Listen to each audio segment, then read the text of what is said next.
like you guys both said, he goes in, he instills his culture.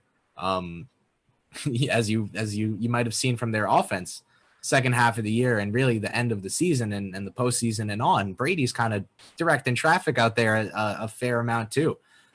This is really his football team, and that's not to pull credit away from Todd Bowles and the defense, who did an incredible job.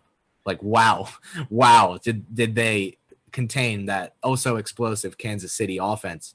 But just the championship culture of the team in general. You know, a guy who's done it so many times that at this point, if he lost to Lombardi, it's like, I got 6 others. The bottom of the Atlantic. You know, I just ended up at the bottom of the Atlantic Ocean. That'd be really interesting. But I think you said something interesting about Todd. But if you don't know what I'm talking about, just go log on Twitter. Tom Brady threw the Lombardi Trophy from one boat of a boat parade to another, and it was one of the more impressive things I've ever seen. I'm not gonna lie, very impressive. You mentioned Todd Bowles and his disastrous 2 seasons really with the Jets. The first one was very successful. Last 2, not so much. But being the coach of the Jets is a death sentence, as we all know. And as the defensive coordinator of the Buccaneers, he put together what could arguably be a top 5 performance by a defense we've seen in like recent Super Bowl memory. Number 1 is going to be OC and the Giants against the undefeated Patriots, but because they're the undefeated Patriots, 14 points, and they win the game. But ironically enough, Steve Spagnuolo in this game gives up 31 points to Brady, but I'm sure he'd have it the other way, the way that it happened, as opposed to flip it around. But I think Todd Bowles is going to get another chance at this head coaching position, and he absolutely deserves it after what we saw last week. And so is Byron Leftwich, too, who we kind of remember as a career backup. He started for a little bit, I think, in Jacksonville, but mostly career backup with the Steelers and the Buccaneers, I believe.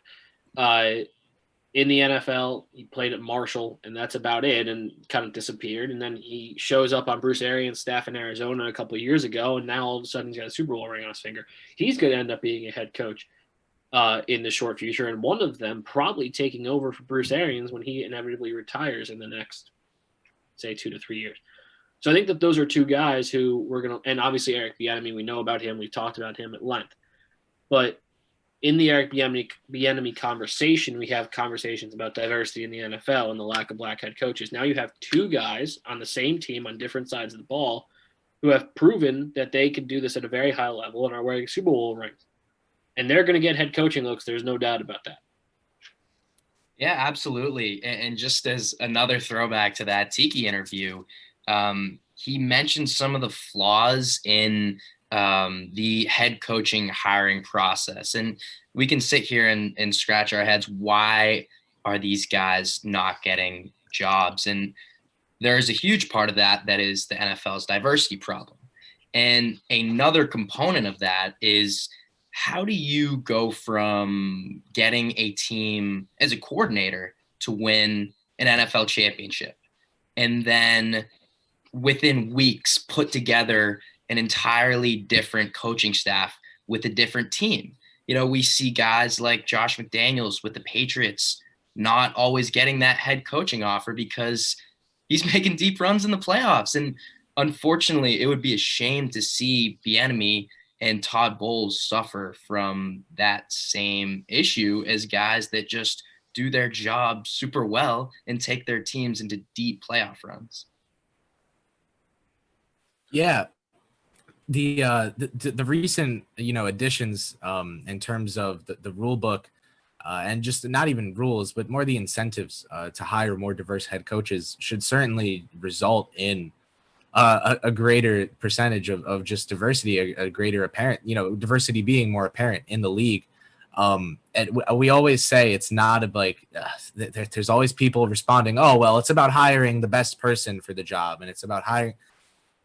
Tampa Bay's coaching staff you look at that coaching staff top to bottom. That is a quite diverse coaching staff. That is evidence that there are people all over the world who can do these jobs, and it doesn't have to be the exact mold that you once thought it did. And it's awesome for me to see these different stories of coaches, former players, even in the NBA, to name a different example, guys like agents getting opportunities to lead teams and getting interviews, and just for these greater opportunities is just encouraging sports wide.